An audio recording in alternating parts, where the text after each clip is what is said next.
Assalamu alaikum. Today our topic of discussion is theory of production. What is meant by theory of production? तो सबसे पहले हम देखते हैं मीनिंग ऑफ प्रोडक्शन। तो मीनिंग ऑफ प्रोडक्शन में है जी, want surrounded man since the beginning of human life on this earth, man endeavor to achieve goods and services for the satisfaction of his wants and needs। कहते जब से इंसान इस दुनिया में आया है, जब से उसकी दुनिया उसने अपनी शुरू की है, ज़िंदगी गुजारना स्टार्ट की है, उसको अपनी ज़रूरियात को पूरा करने के लिए अशिया और खिदमात की ज़रूरत पड़ी है।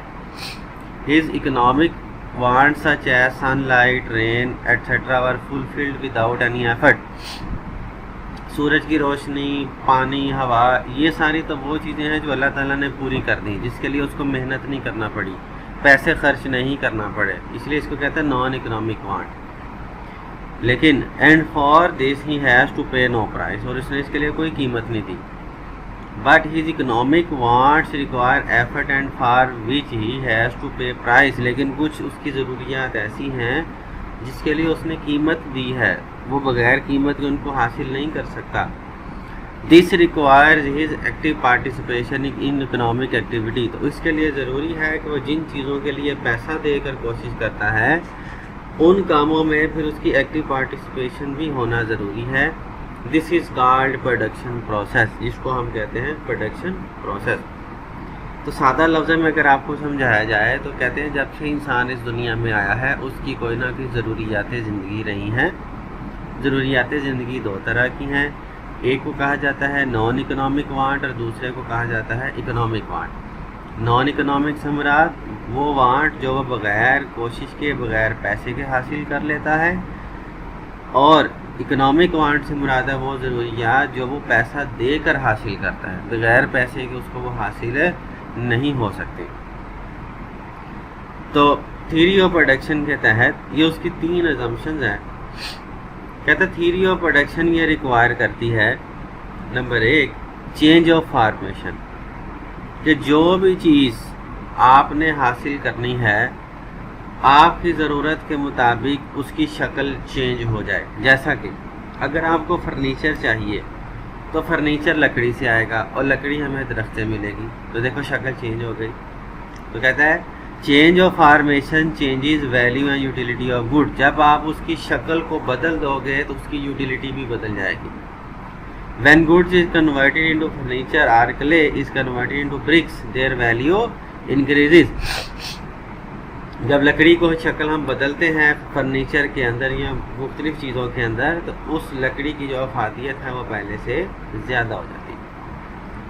तो प्रोडक्शन के अंदर सबसे पहले हम क्या करते हैं, किसी न किसी चीज़ की शक्ल को चेंज करते हैं। दूसरा काम हम प्रोडक्शन में क्या करते हैं, चेंज ऑफ प्लेस, हम उसकी जगह को बदलते हैं। Means change of place also increase और डिक्रीज वैल्यू ऑफ यूटिलिटी। कहते हैं अगर किसी चीज़ की जगह को बदल दिया जाए फिर भी उसके होने वाले फ़ायदे को बढ़ाया जा सकता है। जैसा कि sugar cane was taken from fields to sugar mill, जैसे गन्ना खेतों में से लिया जाता है और उसको शुगर मिल में लाकर चीनी बनाई जाती है। तो चीनी बनती है शुगर मिल्स में, उगता वो खेतों में है, तो खेतों में उसकी अफादियत कम होती है, लेकिन जब उसको शुगर मिल में लाकर उसकी शक्ल चेंज करते हैं तो फिर उसकी अफादियत पहले से बढ़ जाती है। और तीसरा चेंज इन टाइम पीरियड, वक़्त के साथ साथ भी चीज़ों की अहमियत में फ़र्क आता है। जैसा कि time period also effect the value of goods and services. Storage of vegetable increase their value when sold out off season. कहता है अगर आपने स्टोर कर ली हैं कुछ वेजिटेबल्स को, तो जिस सीज़न के अंदर वेजिटेबल ना हो, आप स्टोर की हुई वैली चीज़ों को निकाल कर बाहर सेल आउट करें, तो फिर उस बेमौसमी जो सब्जियों की जो वक़्त है वो ज़्यादा होगी। जैसा मिसाल देता हूँ, जैसे आजकल गर्मी का मौसम है तो आम बहुत ज़्यादा है, आम सस्ता भी होगा, लेकिन सर्दियों में आपको ये आम नहीं मिलेगा, वजह कि वो सर्दियाँ जो है वो आम का सीज़न नहीं है। तो अगर कोई बंदा गर्मियों में आम को स्टोर कर ले और सर्दियों में वो आम को सेल आउट करे, तो सर्दियों में चूँकि हर बंदे के पास आम नहीं होगा तो वो ज़्यादा कीमत पर बेचेगा, उसको उसका फ़ायदा ज़्यादा होगा। तो प्रोडक्शन थ्योरी ये कहती है कि अगर किसी चीज़ की शक्ल को बदल दिया जाए, उसकी जगह को बदल दिया जाए, उसके टाइम पीरियड को चेंज कर दिया जाए, तो हम उस चीज़ से ज़्यादा फ़ायदा उठा सकते हैं। आइए अब देखते हैं नेक्स्ट है factors of production. Factors of production से मुराद वो तमाम चीज़ें जो प्रोडक्शन के अमल में हमारी मदद करती हैं, जिनके बगैर हम लोग कोई भी चीज़ प्रोड्यूस नहीं कर सकते। तो वो 4 हैं। ये आप कोई भी काम हो, ये 4 चीज़ें लाजमन उसमें शुमार होती हैं: land, labour, capital and organization. Land से मुराद है ज़मीन, लेबर जिन लोगों से आपने काम लेना है, कैपिटल जो आपने पैसा कारोबार में लगाना है, और चौथा जो चंद लोग मिलकर वो काम करते हैं उसको हम लोग कहते हैं ऑर्गेनाइजेशन। इन चारों के बगैर हम कोई भी काम नहीं कर सकते। तो आज हम सबसे पहले डिस्कस करते हैं व्हाट इज़ लैंड। लैंड क्या है, लैंड का क्या रोल है प्रोडक्शन के अंदर। आइए सबसे पहले लैंड कहता है when we assume land as a factors of production, जब हम लैंड को फैक्टर्स ऑफ प्रोडक्शन के तौर पर अज्यूम करते हैं, it includes only what is on the surface. इससे ये मुराद है कि सतह ज़मीन के ऊपर क्या है, बट आल्सो बनीथ अर्थ, तो साथ साथ ये भी देखते हैं कि ज़मीन के नीचे क्या है, ये भी इसमें शुमार होता है। जैसा कि so all the natural gifts and resources on the surface and under the surface of land such as mountain, forest, minerals, rivers are included in the land. जैसे देखो ना, ज़मीन के नीचे से कोयला निकलता है, ज़मीन के नीचे से तेल निकलता है, पानी निकलता है। फिर ज़मीन के अगर ऊपर की बात की जाए तो उसके ऊपर पहाड़ हैं, जंगलात हैं, मिनरल्स हैं। तो लैंड से जो आप कंसीडर करोगे वो ज़ेरे ज़मीन, ज़मीन के नीचे वाली चीज़ें भी और ज़मीन के ऊपर वाली चीज़ें भी। ये नहीं कहना कि सिर्फ ज़मीन के ऊपर की क्या बात है। यहाँ इकोनॉमिक्स में अगर लैंड की बात की जाएगी तो इसमें ज़मीन के नीचे वाली चीज़ें भी शामिल हैं और ज़मीन के ऊपर वाली चीज़ें भी शामिल हैं। लिखते हैं अकॉर्डिंग टू मार्शल, मार्शल के मुताबिक लैंड मीन्स, लैंड से मुराद है ऑल द नेचुरल रिसोर्सेज, तमाम कुदरती ज़राए, such as light, air, water, which are used for the welfare of human beings, are free gift of nature। कहता है जो उसमें हवा है, उसमें रोशनी है, उसमें पानी है, जो भी इंसानी फलाह बहबूद के लिए हम इस्तेमाल कर सकते हैं और वो कुदरत का फ्री गिफ्ट है हमारे लिए, हम उसको लैंड में शुमार करेंगे। आगे जाती हैं कैरेक्टरिस्टिक्स ऑफ लैंड। एक रिकार्डो था इकोनॉमिस्ट, उसने लैंड की कुछ खसूसियात बयान की हैं।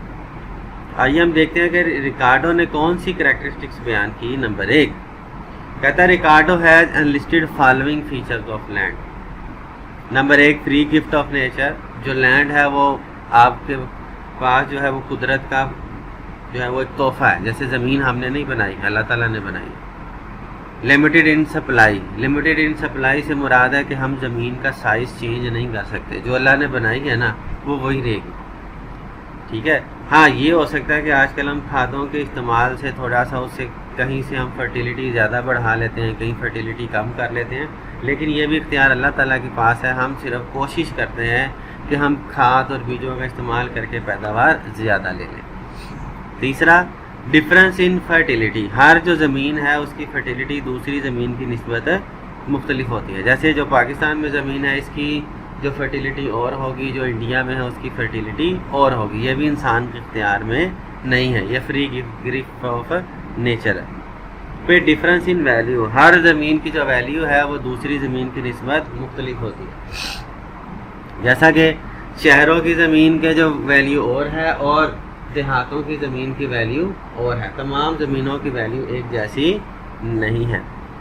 फिर lack of geographical mobility, geographical mobility से मुराद है कुछ ज़मीनों पर इंसान आसानी से शिफ्ट हो सकता है, कुछ ज़मीनों पर इंसान आसानी के साथ अपनी तमाम चीज़ें लेकर शिफ्ट नहीं हो सकता।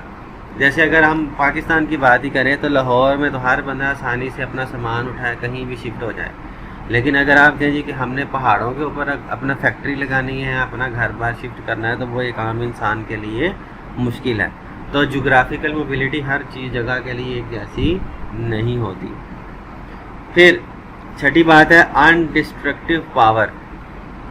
अनडिस्ट्रक्टिव पावर से मुराद है कि जो लैंड है ना ये ड्यूरेबल फैक्टर है। ड्यूरेबल फैक्टर से मुराद है ये हमेशा रहने वाली है जब तक अल्लाह ताला चाहे। हम ज़मीन को ख़त्म नहीं कर सकते। ऐसा नहीं है कि हम जिस ज़मीन के ऊपर हम उसके ऊपर एक घड़ा खोदें और कहें जी कि ये ज़मीन दुनिया से ख़त्म ही हो गई, ऐसा नहीं है। वो घड़ा रहेगा लेकिन घड़े के नीचे भी ज़मीन है, ज़मीन ख़त्म नहीं हो सकती। हम इंसान जो है वो ज़मीन को ख़त्म नहीं कर सकता। हाँ, हार्ड वर्क करके आप इसकी शक्ल को चेंज ज़रूर कर सकते हो कि आप एक बंजर ज़मीन को जो है वो फर्टाइल कर लो या आप कच्ची ज़मीन को पक्की कर लो, लेकिन ज़मीन को ख़त्म नहीं किया जा सकता। और 3 इसमें फैक्टर्स और हैं। नंबर 7वां है बेसिक फैक्टर्स ऑफ प्रोटेक्शन। कहता है without land it is impossible to produce anything. ज़मीन के बगैर तो हम कुछ कर ही नहीं सकते ना।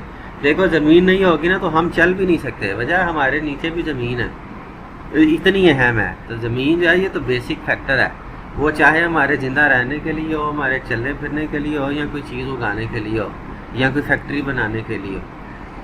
8वां है डिक्रीजिंग रिटर्न। डिक्रीजिंग रिटर्न से मुराद ये है कि ज़मीन जो है वो फिक्स है, लेकिन जो ज़मीन के साथ हम मुख्तलिफ़ चीज़ों को शामिल करते हैं उससे फ़ायदा उठाने के लिए वो वक़्त के साथ साथ कम ज़रूर हो सकते हैं। जैसा कि ज़मीन के ऊपर अगर किसान खेती बाड़ी करता है तो अगर 10 बंदे काम कर रहे थे तो आपको पता है इंसान जो है ज़िंदगी है वो फ़ानी है, इसने ख़त्म हो जाना। तो मे भी ये हो सकता है कि एक दफ़ा 10 किसान काम कर रहे थे, कुछ सालों के बाद वहाँ पे 10 भी ना रहे। ये पॉसिबल है कि एक ज़मीन से 20 किलो अनाज उगरा था, अब आइंदा 10 किलो वहाँ से उगे।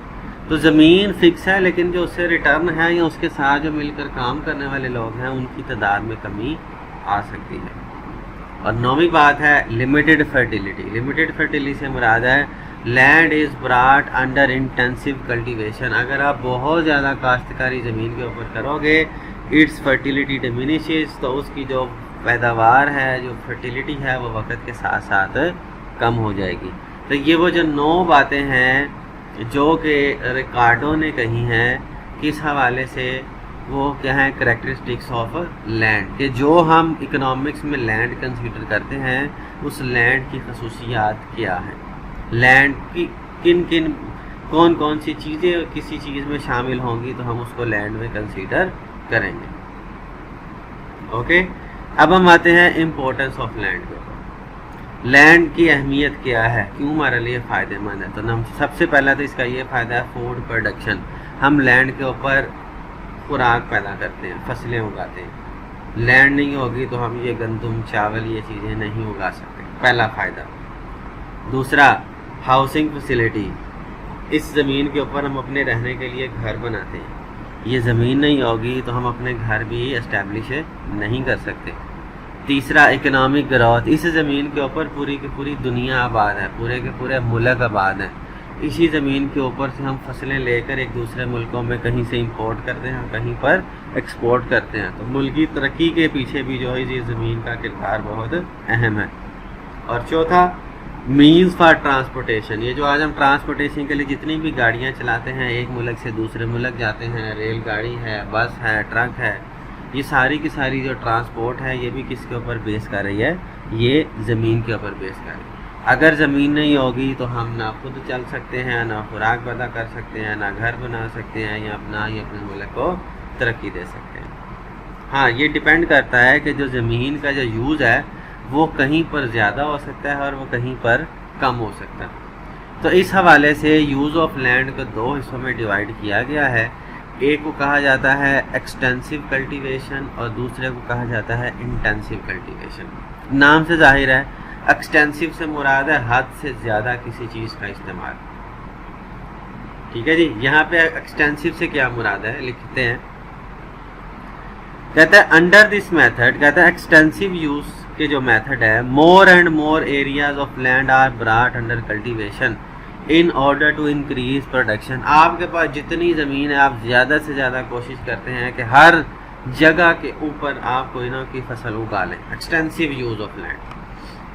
अ land is use until its production equal to its cost. और उस हद तक आप ज़मीन का इस्तेमाल करते जाएं जब तक उसकी जो प्रोडक्शन और जो कॉस्ट है वो दोनों आपस में बराबर ना हो जाएं। So the land which convert it's cost only is called the marginal land. तो हम यूँ कह सकते हैं जो ऐसी लैंड जो किसी भी जगह की कॉस्ट को आसानी से कवर कर ले तो उसका दूसरा नाम है मार्जिनल लैंड का। ओके होगी। अब आते हैं हम इंटेंसिव लैंड। अब यहाँ पे ये टेबल देखिए इन्होंने एक्सटेंसिव लैंड की सूरत में बनाया। तो देखो उन्होंने ज़मीन की 4 कैटेगरियाँ यहाँ पे आपके सामने शो की। ए कैटेगरी ए है, बी है, सी है और डी है। ए कैटेगरी ऐसी है जहाँ पे 20 क्वांटिटी कोई उगती है जिसकी वैल्यू 2000 है और कॉस्ट कितनी है 1000। दूसरी बी है जिसकी आउटपुट 15 है, उसकी वैल्यू 1500 है और कॉस्ट जो है वो 1000 है। ये भी फ़ायदे में है, वजह वैल्यू ज़्यादा है कॉस्ट कम है। ए भी फ़ायदेमंद है, बी भी फ़ायदेमंद है। सी देखो, सी में भी आउटपुट 12 है, उसकी वैल्यू 1200 है और कॉस्ट कितनी है 1000। यहाँ पर भी जो वैल्यू और कॉस्ट जो है वैल्यू कॉस्ट से ज़्यादा है।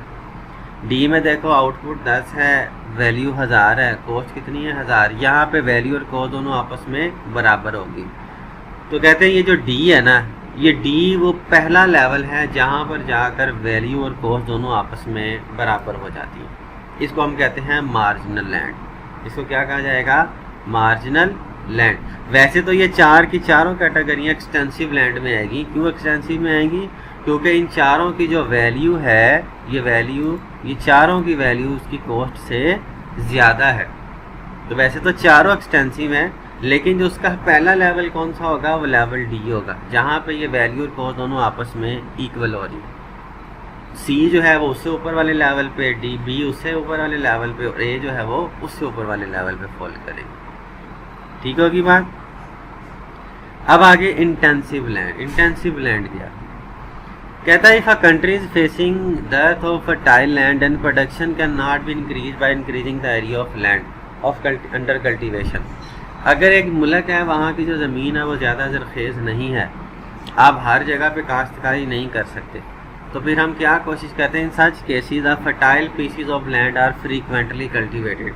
तो जितना थोड़ा सा हिस्सा काश्तकारी के काबिल होते हैं ना, आप उसी के ऊपर बार बार काश्तकारी करते हो। This is called intensive use of land. जैसे मिसाल दी जाए, अगर आपके पास 20 एकड़ ज़मीन है, आप 20 के 20 एकड़ पे काश्तकारी शुरू कर दो तो वो एक्सटेंसिव लैंड है।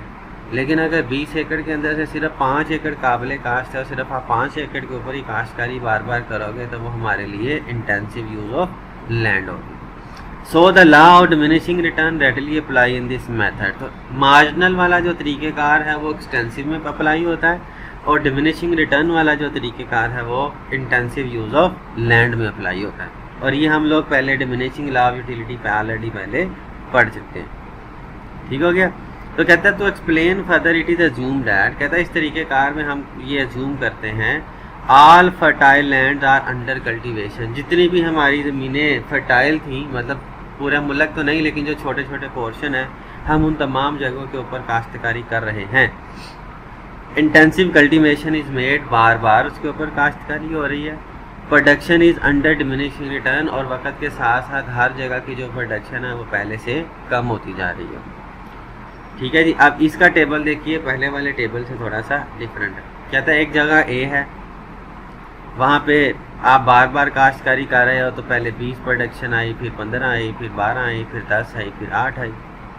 कोई जगह बी है तो वहाँ पे अगर पहले 15 प्रोडक्शन थी तो फिर 12 होगी, फिर 10 होगी, फिर 8 होगी, फिर 6 होगी। इसी तरह अगर कोई सी थी तो पहले 12 है तो फिर 10 होगी, फिर 8 है, फिर 6 और फिर 4 है। इसी तरह अगर कोई डी है तो वहाँ पे पहले 10 है, फिर 8 है, फिर 6 और 4 और फिर 2। ये चारों केसेस में देखें तो अगर वो उसने प्रोडक्शन स्टार्ट की है तो स्टार्ट में प्रोडक्शन ज़्यादा होती है और वक्त के साथ साथ चारों ज़मीनों के ऊपर जो प्रोडक्शन है वो वक्त के साथ साथ कम होती जाती है। इसमें इसने सिमिलर निकाली है कि जो 10-10 है ये हर जगह के ऊपर ऑलरेडी सेम रही है। ठीक होगी बात। तो हैंस ये जो 10-10 वाला पोर्शन है ये वो वाला पोर्शन होगा जहाँ पे जाकर उसकी प्राइस और उसकी कॉस्ट आपस में बराबर होगी। ठीक है जी। इससे नीचे वाली को कंसीडर नहीं करना। ये 10 वाले से ऊपर तक आप किसी भी जगह पे काश्तकारी करोगे, ये 10 वाले पॉइंट से नीचे कहीं पर भी आप लोग काश्तकारी नहीं करोगे। ओके जी। अब आगे factors influencing the productivity of land. वो कौन कौन से अवामिल हैं जो हमारी लैंड की प्रोडक्टिविटी को असरअंदाज करते हैं, चाहे अच्छे तरीके से या बुरे तरीके से। तो सबसे पहला फैक्टर तो आ गया नेचुरल फैक्टर, कुदरती। वो कौन से हैं? Physical characteristics. उस ज़मीन की अपनी कुदरती, मतलब एक ज़मीन को अल्लाह ताला ने बंजर बनाया, उसकी फिजिकल कैरेक्टरिस्टिक से हम उसके अंदर कोई भी रोल अदा नहीं कर सकते, वो बंजर ही रहेगी। जैसे पहाड़ है ना, तो अगर पहाड़ के ऊपर आप कोई चीज़ कास्ट नहीं कर सकते, बड़े बड़े पत्थर है तो वो पत्थर ही रहेंगे, हम उस पहाड़ों को मैदान में कन्वर्ट नहीं कर सकते, वो फिजिकल कैरेक्टरिस्टिक्स हैं। दूसरा रेनफॉल, बारिश, अगर आपने गंदम उगाई है, बहुत ज़्यादा बारिश हो जाए तो सारी फसल ज़ाया हो जाएगी। बारिश इंसान के इख्तियार के अंदर नहीं है, ये भी ज़मीन पे असर करती है। तीसरा क्लाइमेट चेंज, अगर आपकी जैसे पाकिस्तान है, यहाँ पे जो सर्दी है वो सिर्फ 0 तक रहती है, अगर कभी -6 चली जाए तो तमाम सर्दी की फसलें ख़त्म हो जाएंगी, तबाह हो जाएंगी। इसी तरह गर्मी यहाँ पे 45-46 तक रहती है, अगर यहाँ पे 70 तक चले जाए तो तमाम फसलें गल सड़ जाएंगी। तो क्लाइमेट चेंज की वजह से भी हमारी ज़मीन की जो प्रोडक्शन है वह टोटली डिस्टर्ब हो जाती है।